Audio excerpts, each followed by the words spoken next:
बिस्मिल्लाहिर्रहमानिर्रहीम अस्सलाम वालेकुम डियर स्टूडेंट्स। अच्छा जी बच्चों, आज की जो हमारी वीडियो है वो इस्लामियात क्लास 9 के बारे में है। और आज की इस वीडियो में हम क्या डिस्कस करेंगे, मैं आपके साथ कुछ की पॉइंट्स शेयर कर देता हूँ। स्टूडेंट्स, मेरी तबीयत कुछ खास नहीं थी, लेकिन मैंने फिर भी कहा कि स्टूडेंट्स वेट कर रहे होंगे इस वीडियो का, तो मैंने ये वीडियो लाजमी बनानी है। तो स्टूडेंट्स, आज की इस वीडियो में हम क्या डिस्कस करेंगे, तो हमारे की पॉइंट्स क्या हैं। तो स्टूडेंट्स का ही क्वेश्चन है कि क्या इस्लामियात के दो पेपर बनेंगे, एक ओल्ड कोर्स से और एक न्यू कोर्स से। तो स्टूडेंट्स, आपका ये क्वेश्चन मैं इंशाल्लाह डिटेल से आंसर करूँगा। और आज की वीडियो में जो सेकंड पॉइंट होगा वो हमारा इस्लामियात की जो न्यू बुक है सेशन 2022-23 के लिए, वो भी हम डिस्कस करेंगे। और इसके साथ साथ इस्लामियात का जो रिड्यूस सिलेबस है एग्ज़ाम 2023, तो वो रिड्यूस सिलेबस भी मैं आपको बताऊंगा कि आपने कौन से चैप्टर तैयार करने हैं और कौन से चैप्टर आपने छोड़ देने हैं जो कि आपके सिलेबस में शामिल नहीं होंगे। और इसी तरह जो हमारा फोर्थ पॉइंट होगा वो पेपर पैटर्न के हवाले से होगा कि पेपर पैटर्न किस तरह का होगा, लाइक कितने मार्क्स का पेपर होगा, उसमें कितने एमसीक्यूज़ होंगे और एमसीक्यूज़ किन चैप्टर से आएंगे। इसी तरह हम कुछ आयात और हदीस के बारे में भी डिस्कस करेंगे कि वो कहाँ से आएंगी और कितने मार्क्स के होंगे और किन किन चैप्टर से होगा, तो ये डिटेल भी डिस्कस करेंगे। और शॉर्ट और लॉन्ग क्वेश्चंस के बारे में भी हमारी बात होगी कि शॉर्ट क्वेश्चंस किन चैप्टर से आएंगे और लॉन्ग क्वेश्चन किन चैप्टर से आएंगे, कितने मार्क्स के होंगे। और लास्ट पॉइंट जो हमारा इस वीडियो में होगा वो कुछ मॉडल पेपर्स के बारे में होगा कि मॉडल पेपर्स जो है वो उनके बारे में डिस्कस करेंगे। तो स्टूडेंट्स, हम इसमें से पहला पॉइंट ये ले लेते हैं कि इस्लामियात की जो न्यू बुक है वो कौन सी है। तो डियर स्टूडेंट्स, ये आप देख सकते हैं, ये आपकी इस्लामियात की जो न्यू बुक है, यहाँ पर लिखा हुआ है यकसां कौमी निसाब 2022 के मुताबिक।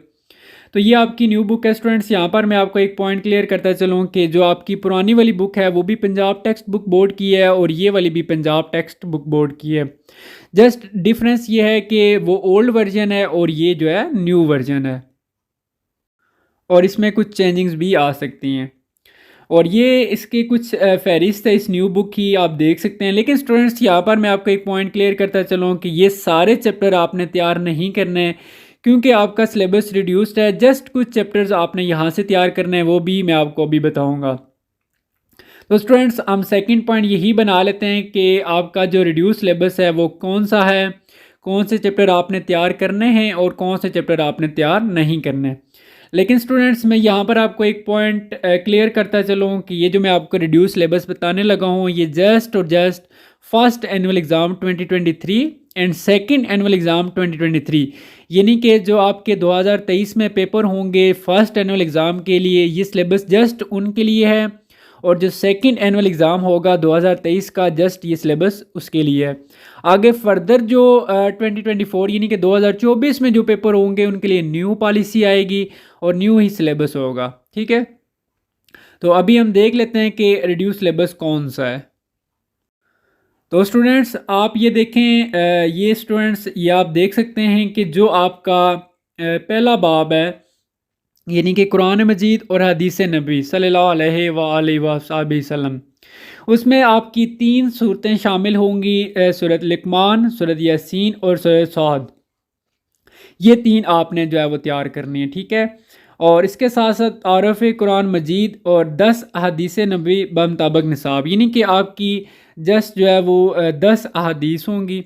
तो आप अपनी बुक सामने रखें और आप टिक कर लें कि आपके कौन कौन से चैप्टर शामिल होंगे। इसी तरह जो आपका बाब नंबर 2 है, ईमानियात और इबादात, इसमें आपका अकीदा तौहीद, अकीदा रिसालत, नमाज, ये तीन चैप्टर आपने इसमें से तैयार करने हैं।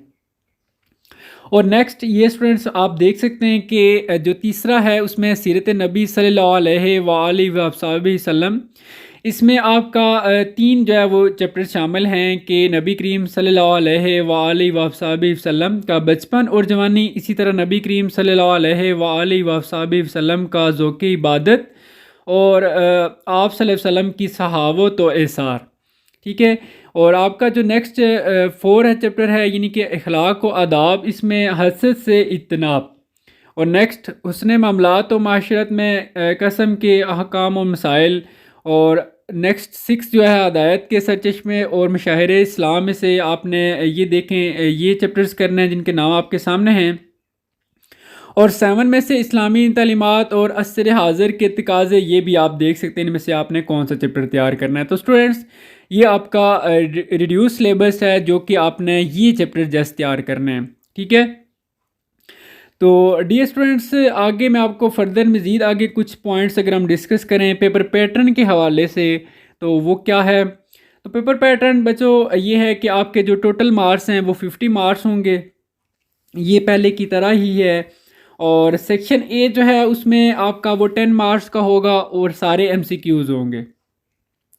और एमसीक्यूज़ आपके 10 एमसीक्यूज़ होंगे और इसमें 10 ही आपके नंबर होंगे। लेकिन स्टूडेंट्स, मैं आपको यहाँ पर एक पॉइंट क्लियर करता चलूँ कि आपके एमसीक्यूज़ कहाँ से आएंगे। तो MCQs will be from all the domains except translation of Quran and Ahadees. अच्छा, इन सिंपल वर्ड्स में आपको बताऊँ तो आपके जो एमसीक्यूज़ हैं वो कॉम्पिटेंसी 2, 3, 4, 5, 6 एंड 7 से आएंगे। आप सोच रहे होंगे पता नहीं ये सर क्या कह रहे हैं। तो इन सिंपल वर्ड्स आप दोबारा से ये जो आपको मैंने सिलेबस बताया इसमें आप आ जाएं। इसमें आपको देखें जो आपके लाइक पहला है कुरान मजीद और हदीस नबवी, इसी तरह दूसरा है ईमानियात और इबादात। तो यहाँ से एमसीक्यूज़ आपने पहला जो है कुरान मजीद और हदीस नबी ये आपने छोड़ देना है। अगर आप एमसीक्यूज़ की तैयारी कर रहे हैं ना बच्चों, तो आपने 2, 3, 4, 5, 6 और 7 में से प्रिपरेशन करनी है। यानी कि आपके जो एमसीक्यूज़ हैं वो फर्स्ट बाब में से नहीं आएंगे, जस्ट 2, 3, 4, 5, 6 और 7 में से आएंगे। उम्मीद है अब आपको बात समझ आ गई होगी। इंशाल्लाह मैं आपको एमसीक्यूज़ भी प्रोवाइड करूंगा, उनका पीडीएफ दे दिया करूंगा, आप तैयारी कर लेंगे। इन्हीं चैप्टर्स में से होगा जो कि आपके सिलेबस के अकॉर्डिंग है। तो ये था बच्चों आपका सेक्शन ए एमसीक्यूज़ के अबाउट। इसी तरह हम नेक्स्ट सेक्शन बी के अबाउट डिस्कस करते हैं जो कि टोटल 24 मार्क्स का होगा। लेकिन स्टूडेंट्स, इसमें जो क्वेश्चन नंबर 2 है वो आयात के बारे में होगा, ठीक है, कुरानी आयात के बारे में। अब कैसे होगा, इसमें बच्चों आपको 5 कुरानी आयात दी होंगी, यानी कि वो कहाँ से आएंगी, सूरत लुकमान, सूरह यासीन और सूरह साद में से आएंगी, ठीक है। अच्छा, 5 में से आपने जस्ट 3 अटैम्प्ट करनी है, ठीक है। अब अगर आपने 3 अटैम्प्ट करनी है और एक के 3 नंबर हैं, तो इस तरह ये 9 मार्क्स का टोटल जो है वो बन जाते हैं, ठीक है। लेकिन यहाँ पर मैं आपको एक पॉइंट क्लियर करता चलूँ कि अकॉर्डिंग टू बोर्ड उन्होंने कहा है कि आपको जो 5 आयात हैं उनकी अरबिक भी गिवन होगी, यानी कि अरबी भी होगी और उनका तर्जमा भी साथ लिखा होगा।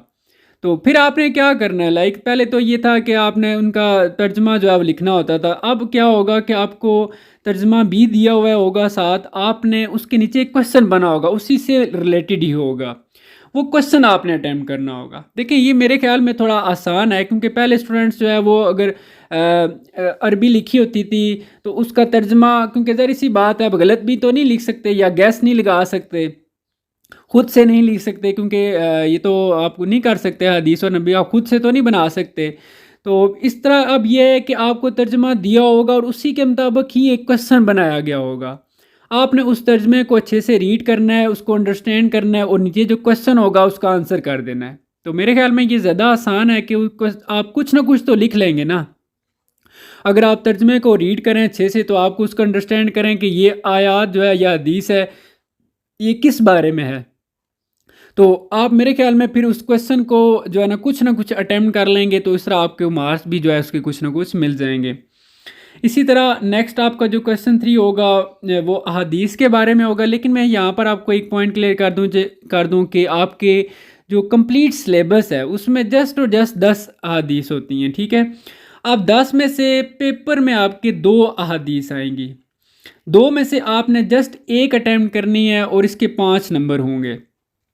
अब बच्चों इसका भी यही होगा कि आपको इस अहादीस का तर्जमा दिया होगा और उसके नीचे एक क्वेश्चन बना होगा, आपने उस क्वेश्चन को अटैम्प्ट करना होगा, तर्जमे को अच्छे से पढ़ना है, उसके मुताबिक ही नीचे एक है जी कि आप सल्लल्लाहु ने फरमाया कि तुम में से बेहतर वो है जिसके इखलाक अच्छे हैं। अब इसी इखलाक के बारे में अगर एक क्वेश्चन बना दें कि तुम में से बेहतरीन इंसान कौन है, तो इस तरह आप लिख सकते हैं कि जिसके इखलाक अच्छे, इस तरह का क्वेश्चन बना दिया जाएगा जो कि आपने अटैम्प्ट करना होगा। आई थिंक ये थोड़ा ज़्यादा आसान है कि आप एग्जैक्ट वो तर्जमा लिखें, उसकी जगह आप कुछ ना कुछ आंसर तो लिख लेता है बंदा उसके बारे में। तो ये था जी आपका क्वेश्चन नंबर 2। और इसी तरह सॉरी क्वेश्चन 3 था ये। और नेक्स्ट क्वेश्चन 4 जो होगा आपका वो शॉर्ट क्वेश्चंस होंगे, ठीक है।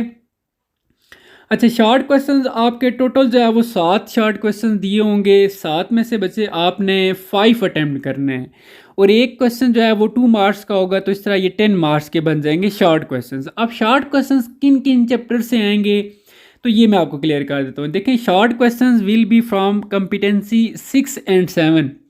अब दोबारा से ज़रा इस सिलेबस पर आए, यानी कि 6 और 7 से आपके शॉर्ट क्वेश्चंस आएंगे। जस्ट अगर स्टूडेंट आप शॉर्ट क्वेश्चन की प्रिपरेशन कर रहे हैं तो आपने जस्ट और जस्ट ये देखें जो 6 और 7 है, यानी कि 6 है हदायत के सरचश्मे और मशाहिर इस्लाम, और 7 है इस्लामी तालीमात और असर हाज़िर के तकाज़े। इनमें से आपने इनको अच्छे से तैयार करें। आपके जो शॉर्ट क्वेश्चन है 10 मार्क्स के वो इन्हीं ही में से आएंगे। आपको बाकी वो ऊपर वाले तैयार करने की ज़रूरत नहीं है शॉर्ट क्वेश्चंस के लिए। तो ये भी आसान है, आपको आइडिया हो गया है कि आपने शॉर्ट क्वेश्चंस के लिए किन चैप्टर्स को अच्छे से तैयार करना है। तो इसी तरह स्टूडेंट्स अब हम डिस्कस करते हैं जो आपका सेक्शन सी होगा, 16 मार्क्स का होगा और इसमें लॉन्ग क्वेश्चंस होंगे, ठीक है। अब लॉन्ग क्वेश्चन बच्चों आपको टोटल 3 लॉन्ग क्वेश्चन दिए होंगे, उनमें से आपने जस्ट 2 अटैम्प्ट करने हैं और एक जो है वो 8 मार्क्स का है। तो अगर आपने 2 अटैम्प्ट करने हैं तो ये 16 मार्क्स बन जाते हैं। अब आपके ये लॉन्ग क्वेश्चन किन चैप्टर से बनेंगे तो ये भी आप देख लें कि long questions will be from competency 2, 3, 4 and 5, ठीक है। ये बोर्ड की तरफ से प्रोवाइड किया गया सिलेबस सारा कुछ जो मैं आपको बता रहा हूँ।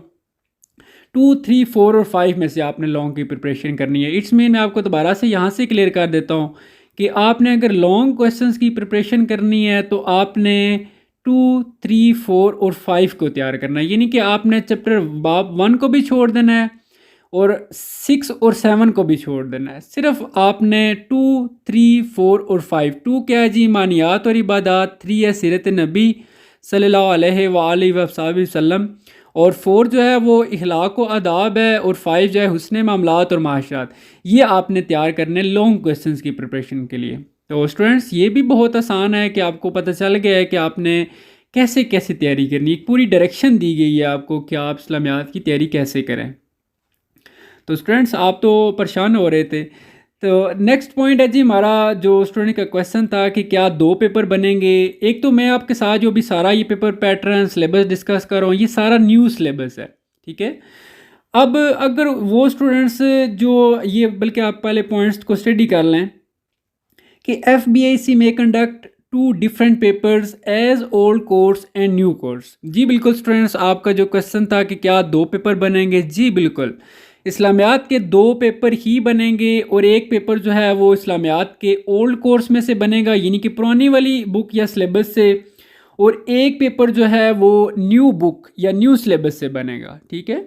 जो अभी मैं आपको सारा कुछ बता रहा था ये न्यू सिलेबस के बारे में से था, क्योंकि ओल्ड कोर्स के बारे में आपको ऑलरेडी पता है, उसके मॉडल पेपर्स भी पड़े हुए हैं, वो पेपर्स आते रहते हैं, आप पिछले साल के पेपर भी देख सकते हैं, वो सारा कुछ आपको आइडिया है। तो ये अभी जो हम डिस्कस कर रहे थे ऊपर जितना भी सिलेबस वगैरह डिस्कस किया ये न्यू सिलेबस है। अब आप खुद डिसाइड करें कि आपने पेपर जो है वो ओल्ड कोर्स से देना है या न्यू कोर्स से देना है। लेकिन स्टूडेंट्स यहाँ पर एक बहुत ही इंपॉर्टेंट पॉइंट है जो कि ये है कि जब आपका एडमिशन जाएगा, ठीक है, तो उधर फॉर्म पर आपने ये सिलेक्ट करना है कि आप जो है पेपर ओल्ड कोर्स से देंगे या न्यू कोर्स से देंगे। तो ये एडमिशन मैं पिछली वीडियो में बता चुका हूँ कि उसकी रजिस्ट्रेशन की लास्ट डेट क्या है, या रजिस्ट्रेशन के अलावा आगे जब एडमिशन जाएंगे तो वो आपके जो स्कूल से जब एडमिशन जाएंगे तो आप वहाँ पर एक फॉर्म में ऑप्शन आएगा कि आपने पेपर इस्लामियात का ओल्ड कोर्स में से देना है या न्यू कोर्स में से देना है। तो ये सिलेक्ट करना बहुत ज़रूरी है कि जैसा कि स्टूडेंट्स फिर आप जैसे चाहते हैं कि आपका पेपर जो है वो किस तरह का हो। तो मैंने दोनों चीज़ें आपके साथ डिस्कस की हैं। सिलेबस ओल्ड भी हमने थोड़ा बहुत डिस्कस किया है और न्यू कोर्स स्पेशली हमने डिटेल से डिस्कस किया है। ओल्ड कोर्स स्टूडेंट्स आपको बेहतर तरीके से पहले भी पता होगा जो कि आप पहले स्टडी कर चुके हैं। बाकी जहाँ तक स्टूडेंट्स मॉडल पेपर्स की बात है अभी तक फेडरल बोर्ड ने प्रोवाइड नहीं किए। तो जैसे ही फेडरल बोर्ड जो है वो मॉडल पेपर्स प्रोवाइड करेंगे इस्लामियात की न्यू सिलेबस, ठीक है, पुराने वाले तो अवेलेबल हैं, तो जो न्यू सिलेबस है, न्यू उसका जो मॉडल पेपर्स है, सिलेबस तो मैंने आपको बता दिया है, वो बोर्ड ने वैसे वेबसाइट पर प्रोवाइड तो नहीं किया हुआ, ये हमें फेडरल बोर्ड की तरफ से मिल गया है। तो स्टूडेंट्स, अगर आपको जो मॉडल पेपर्स चाहिए इस्लामियात के न्यू सिलेबस के, ठीक है, तो इंशाल्लाह वो जैसे ही फेडरल बोर्ड की तरफ से हमें मिलेंगे तो वो आपका मैं उसका लिंक जो है वो पीडीएफ फाइल में आपका उसका लिंक दे दूंगा, आप जाएंगे उसको जो है ओपन करके देख सकेंगे। तो स्टूडेंट्स, जल्द ही इंशाल्लाह आपको मॉडल पेपर भी मिलेंगे, आपने परेशान नहीं होना। तो स्टूडेंट्स, ये थी आज की डिटेल वीडियो जो कि इस्लामियात न्यू सिलेबस है या न्यू कोर्स है उसके हवाले से। तो उम्मीद है कि आपके तमाम क्वेश्चंस क्लियर हो गए होंगे, लेकिन स्टूडेंट्स फिर भी अगर आपका कोई भी क्वेश्चन है या कोई भी क्यूरी है तो आपने कमेंट सेक्शन में मुझे बताना है, इंशाल्लाह उसको ज़रूर सॉल्व किया जाएगा। अपना बहुत सारा ख्याल रखिएगा। अल्लाह हाफिज़।